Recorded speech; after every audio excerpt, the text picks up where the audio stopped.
Hello everybody, Marco here again. Thank you so much for tuning in. Welcome to my channel, and today we're gonna build a small home use / practice pedalboard. Let's go! So here we have the package from Thomann. Let's unbox it quickly and see what I got.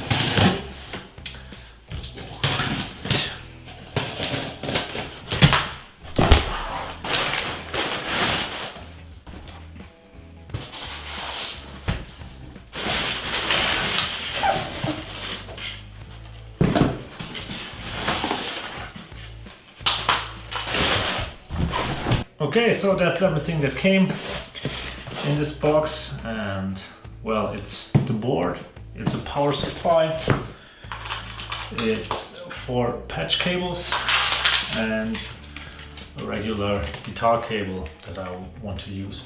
Alright, so let's open the stuff. For the power supply I went with the Harley Benton Powerplant Junior, which is a pretty affordable power supply. It's got 5 outputs and it's got isolated outputs, so it's noise free, which is pretty cool for that price. I already use one of those on another board and I can definitely recommend them.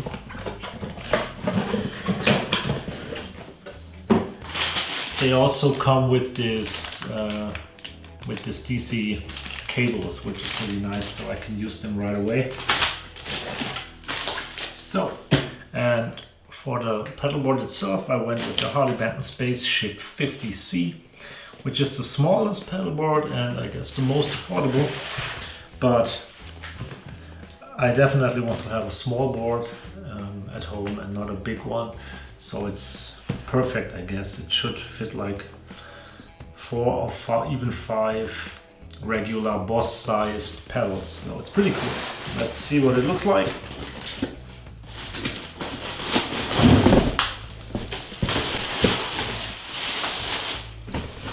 Alright, so here we have it. We have the pedalboard itself, and it comes with this cool gig bag that I don't really need because it's my home board, but maybe I will use it for small gigs as a small board someday, so whatever. It's cool that it comes with a gig bag for this price. Let's put this aside.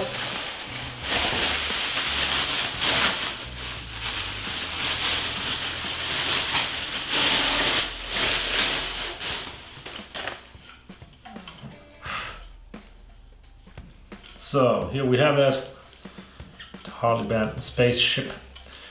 It can fit some sort of power supplies underneath, but I'm not sure if the Powerplant Junior fits. We have to figure it out and try it out. So, comes with some Velcro. Comes with these rubbers to secure the power supply, and yeah, it comes with longer screws, so you can fit a power supply underneath if it's too short, which is pretty nice.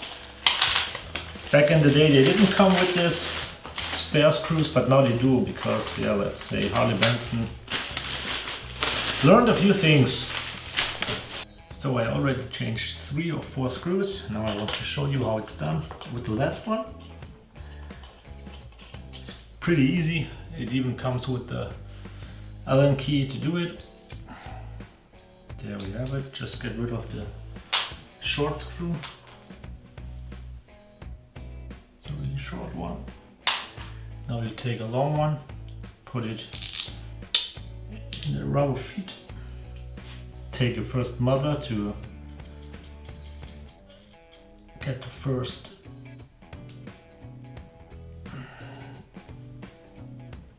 step of distance, you know. Make sure the rubber feet is tight so it doesn't turn around. There we go. Now the second mother, which is part of the, like a counter mother for this first one. Now you take this small disc and just screw it into the board again. Make sure it's tight. Don't over tight it, it's not necessary. And there we have it. Now the board stands nice. Yeah, pretty good. And now we can fit the power supply underneath the board because now it's high enough. I already removed the rubber feet on the power supply, so now we have two ways of doing it. We can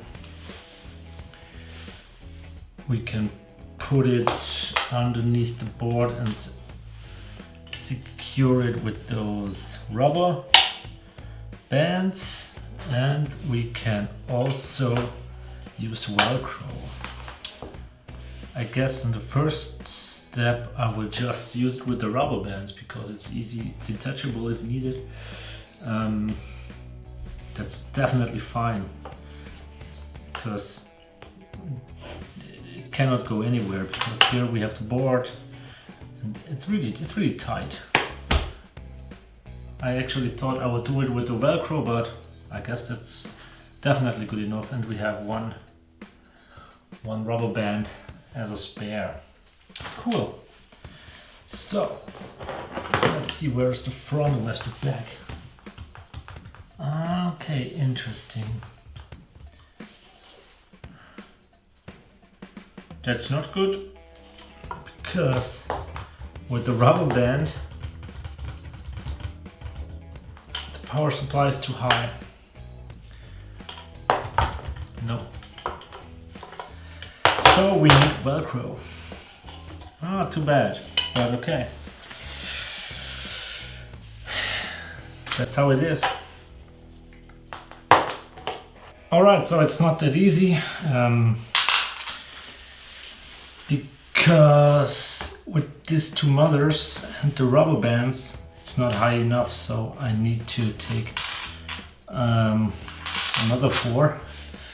Let's see if this works out. I guess with the Velcro it would be fine with 2 mothers, but it's not quite enough for the rubber band thing. Let's see.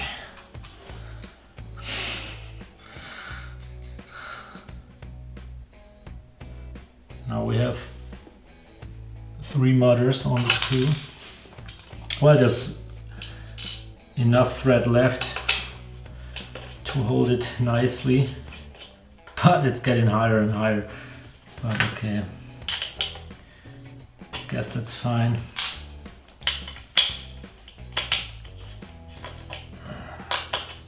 Well, this is something you can only experience when you're doing it.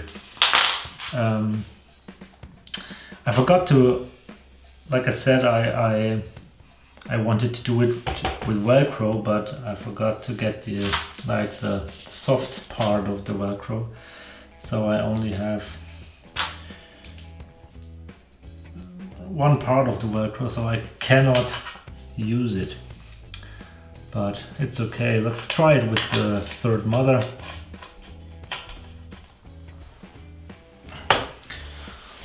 Alright, so I put the 3rd mother on every screw. Let's see if it is high enough now. So.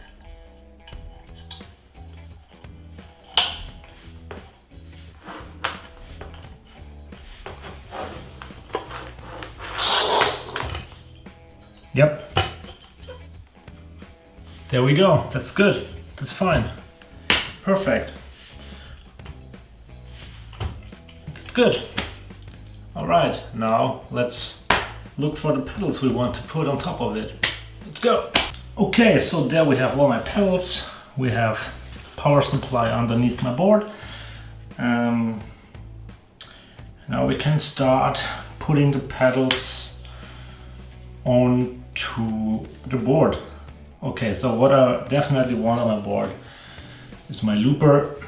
That's one of the reasons I want to have a board, because it's always pretty, yeah, it sucks always to plug separate pedals into another, and that's why I want to have a straight board, plug it in, and let's have some fun.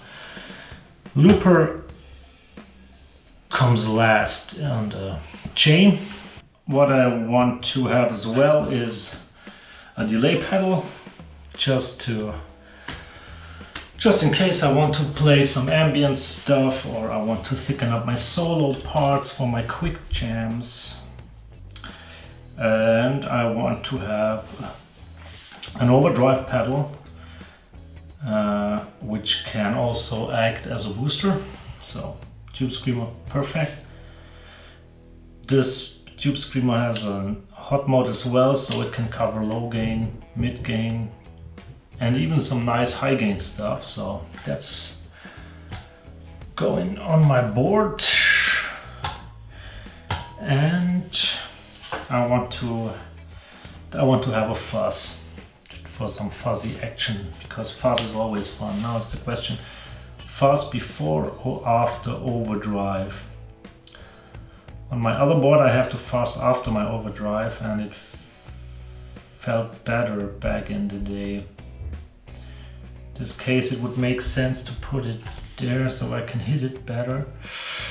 Nope. Overdrive, fuzz. So, and now I have a little space left for a small tuner pedal, because tuner pedals are so good, and I don't want to have any board without tuner pedal. I don't have one here, I just ordered another one, a Polytune Mini. Should arrive in a few days, and then I can put it into the first slot. Yeah. And I'm also not a fan of putting, like, I don't know, like squeezing them all together so I can get a fifth one on it. But it's hard to hit the, you know, to hit the pedals, so I'd rather have some small space left. Okay, so that's how I want to set up my pedal board with the tuner left, and I guess it looks pretty cool. Yeah, so now I will plug in the DC cables. I will use my EBS patch cables. They are pretty cool, they are affordable, they are small, and they are pretty high quality, so I really dig those EBS flat head cables, whatever. And yeah, see you in a few minutes. Alright guys, so here we are. I've plugged everything together. It looks pretty good, pretty clean enough for me, and yeah, so I'm gonna clean up this mess here and then we're gonna try it out. Alright, so here we are with my new home pedal board slash practice board. Plugged it in for the first time, so every diode is working, so that should be fine. So let's have a try. This is the clean channel on my Boss Katana. Now let's turn on the Tube Screamer.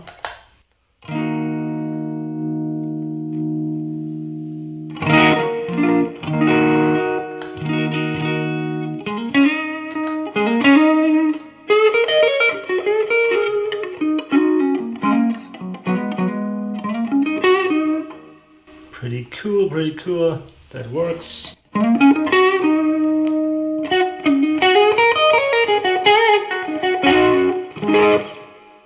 Alright, so now try the big muff.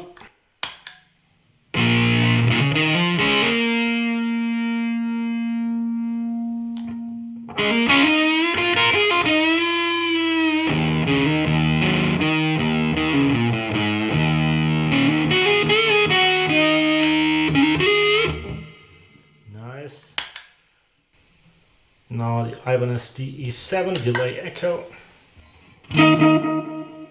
Works as well.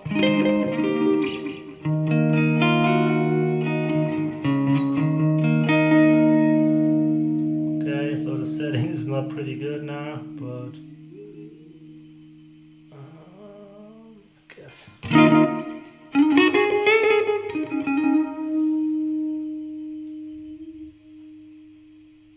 Yes.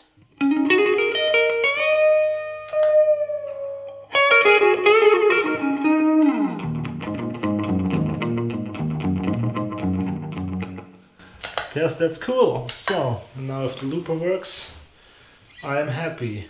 And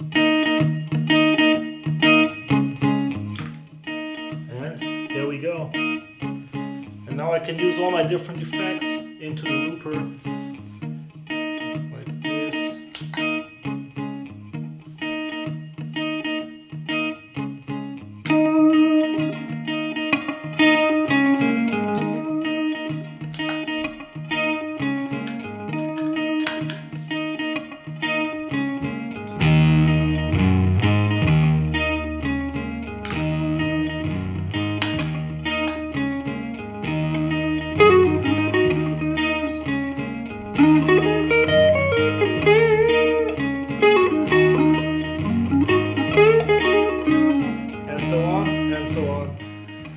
Yeah, so thank you guys for tuning in.